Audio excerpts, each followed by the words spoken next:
This is also a consistent pattern, large and small.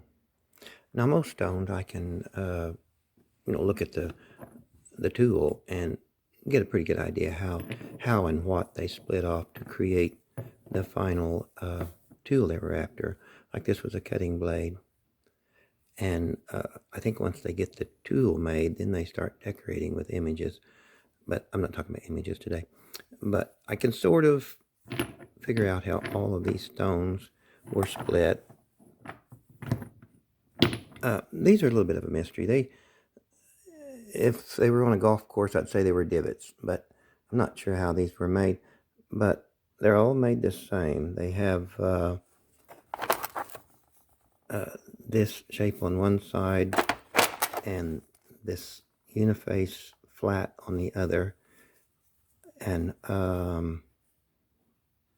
they're turned into some really neat tools. This one is a really nice cutting blade right there, held real comfortable. Everything else here is kind of semi-soft to the touch. This would have been sharp, and this was a pretty cool tool. It's got some really neat images on it. Anyway, these are all that same type of, I don't know what to call it, a divot. Not sure how it was created, by where it was striked and all that. Someone, if they would start studying the uniface tool method, they would end up and say, oh, okay, this is how you get that. Anyway, here's a little bitty one.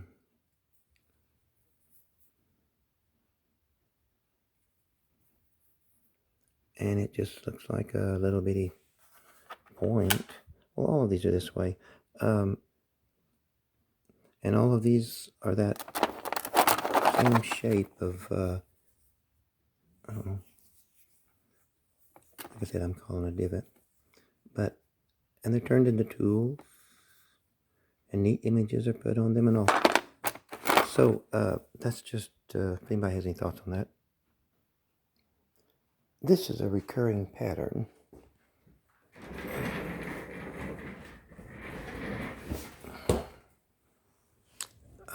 It's a black panther. They have a sort of a flat top of a head. A little bit different from a lot of cat images. Now, this is the pattern I'm seeing. This is that panther.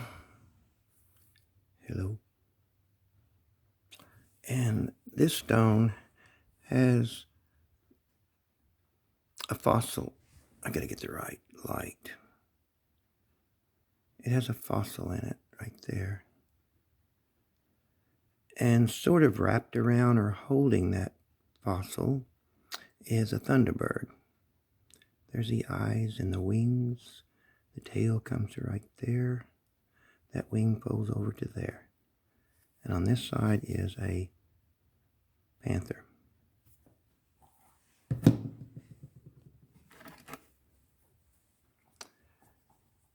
This looks as if it's a panther with an egg in its mouth. Looking close, I can see a thunderbird involved in that. There's a wing comes over here, involved in that egg, and the tail comes right down there. That little lobster tail looking pecking. That's two.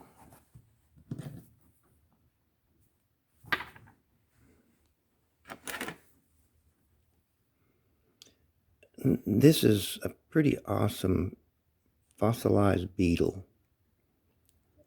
Even the legs and the head was fossilized, I guess, instantly, or however that works.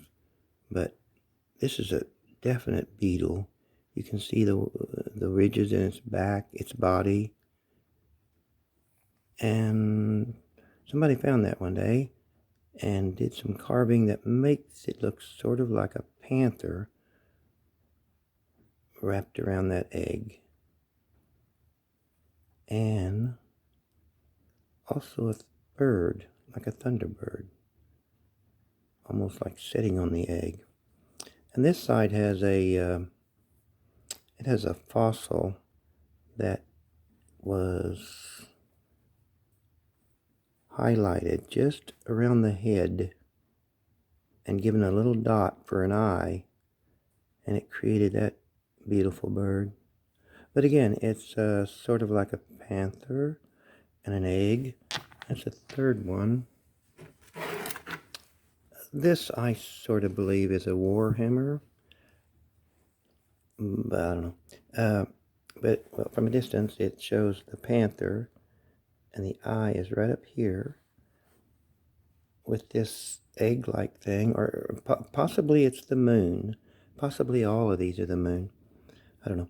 But wrapped around that image is a thunderbird. His wings go back there, or one wing you can see. It's almost as if he's protecting it, him and the Black Panther. I don't know that. I'm trying my best not to make up some silly thing. I'm just looking at it. Like I said, I'm starting to think that maybe that round image is portraying the moon, because these folks didn't see that like as a world. Because now, how do I know that? I don't know that. I'm just saying things. It's just that these folks saw their world as if they were on the back of a turtle. And I can understand that. If you're looking and you see the horizon, you go, wow, this has a round shape, so we're on the back of a turtle. Whatever. Anyway, that's the turtle in this situation right here. But the, I lost the image on that one. The panther and the thunderbird. Anyway, there's that many. And then there's others that has sort of like an egg and sort of like a bird or something protecting the egg. I mean, that's a really nice carving of an eagle. I have a new tool for looking at micro carving, and isn't that beautiful? Now, as far as the panther on there or anything, I'm not sure about that, but it just sure looks like it's protecting an egg, that thunderbird. My tool is that, and it's awesome.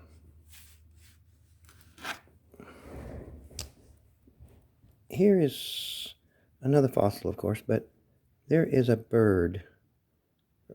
If you can see the eye, if you look really close, it's almost like a triangle oval here at the top, and then the wings go out that way.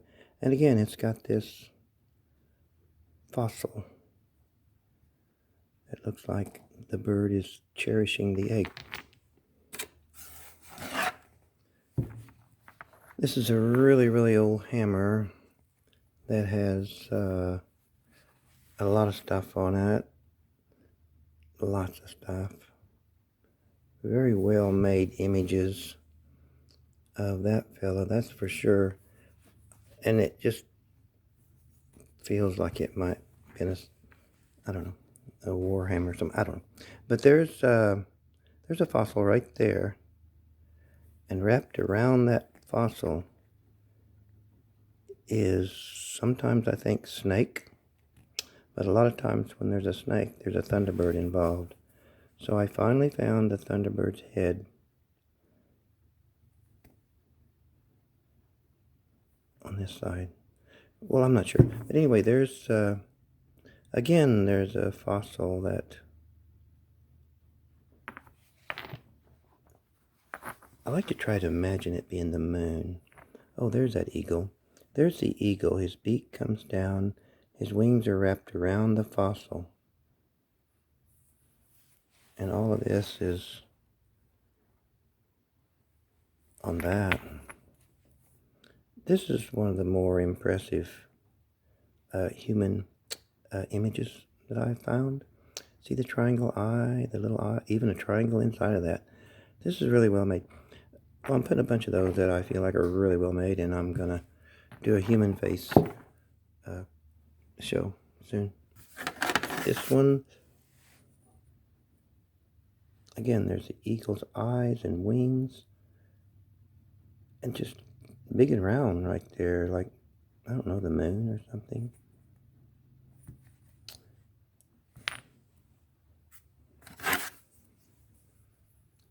And I mean, if that round thing right there was a little bit higher, I'd go, wow, it's a moon coming over mountains and stuff. But it's too low for that. Unless I got it upside down. Whoa. I don't know what it is really, but it's just something that was purposely made round. If you look really close to any carving, you'll see the pressure flaking along the edges, and then the light sanding to make this all smooth. I mean, except for the tool. And then this is another one where the human image is made real well. The eyes are pecked out, and mouth and nose.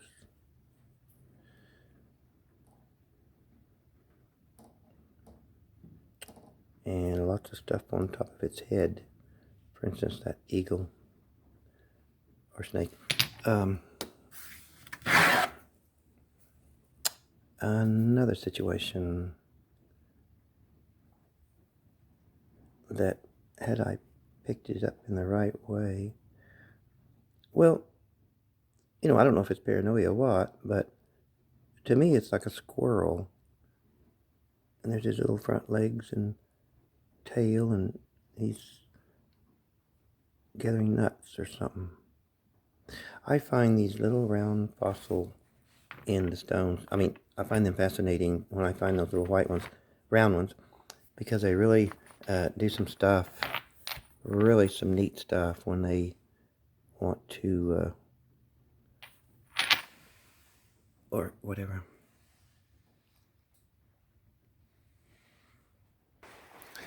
Folks, I'm going to do it. I got to do it.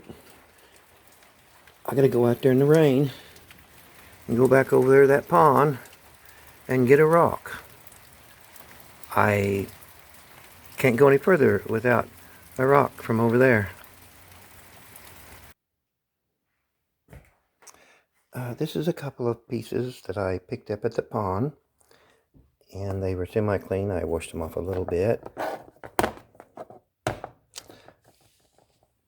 These are pieces that I have dug out of the woods, out of low tree roots and such. These are tools that I know are completed, all smooth edges except for the cutting part. They're easy to hold, comfortable. These are tools in process. These are stones that the dozer broke. These had nothing to do with the villagers. I know that dozer broke them, and they almost look as if there is an image already on some. And I think those folks, when they were working up a tool, now this of course might have been split further, but they decide what kind of tool it's going to be, and then they, I don't know, carve images on it or something. This is a stone that the dozer broke like this by hitting it right there, and it broke. And this shows a really good example of cortex and hard stone and all that kind of stuff of what this village folks was using to make tools. Now, I gotta stop the camera for just a minute, but I want to show you these that are just not quite finished. I think these tell a big, big story.